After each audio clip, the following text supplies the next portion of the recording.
हामला औरतें उनको तो ज़्यादा कहती हो तुम जिक्र करो कि बच्चे पे अच्छा असर होगा। अब वही जब बच्चा पैदा होता है या वही ज़िंदगी के मराहिल तय करता है, बचपन से ही माँ को आदत होती है, वो देखता है अम्मी क्या पढ़ रही है, मुंह में क्या पढ़ रही,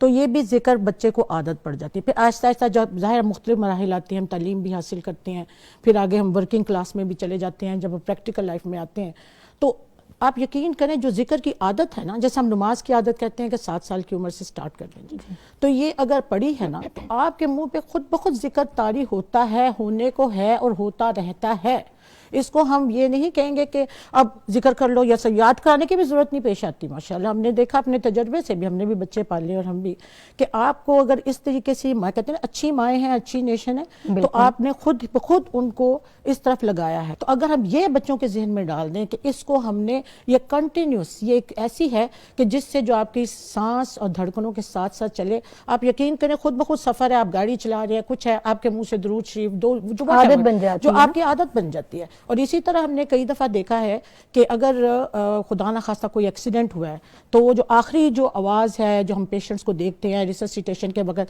या हयो या क़य्यूम बिरहमतिका अस्तगीस, कुछ ऐसे भी हैं जो वो कर रहे थे, जो वो सुन रहे थे, अगर वो गाने वगैरह चल रहे हैं तो उनके मुंह से वही आखिरी टाइम निकल रहा होता है। तो ये आखिरत की जो आखिरी लफ्ज़ जो कहते हैं ना मौत से पहले के, तो इस चीज़ से भी हम देखते हैं तो ये वो चीज़ है जो अल्लाह ने, हम कहते हैं ना उसको तौफीक हुई या उसको कलमे की तौफीक नहीं हुई, तो ये पहले से ही चलना चाहिए।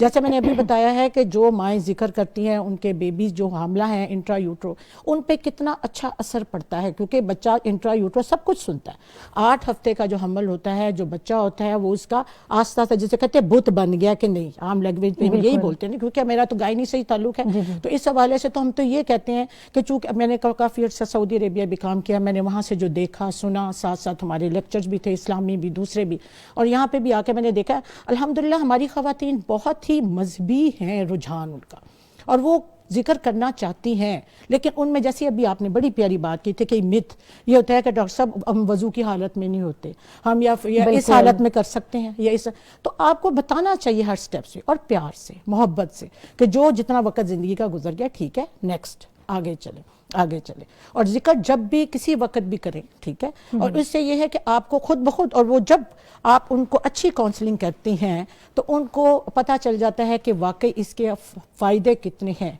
क्योंकि आजकल जो मॉडर्न साइंस यही कहती है कि लाइफस्टाइल मॉडिफिकेशन सबसे पहले ट्रीटमेंट का स्टेप यही है कि हमने अपनी ज़िंदगी के मामूलात को बदलें, उसमें ये जिक्र को भी शामिल ज़रूर करें। वॉक कर रहे हैं आप, तस्बीह पढ़ते जाएं, सुबह सुबह मॉर्निंग वॉक कर रहे हैं, डे टाइम। जब मैं पेशेंट को इनफर्टिलिटी के जो उनकी एक्सरसाइजेज बता रही होती हूँ तो उनको कहती हूँ फ़र्ज़ क्या, मुख्तलिफ उनको आसन बता रहे होते हैं, 5 सेकंड के लिए फ़र्ज़ क्या लेग अप करनी है तो 5 सेकंड में आप दूसरा कलमा या तीसरा कलमा पढ़ लें,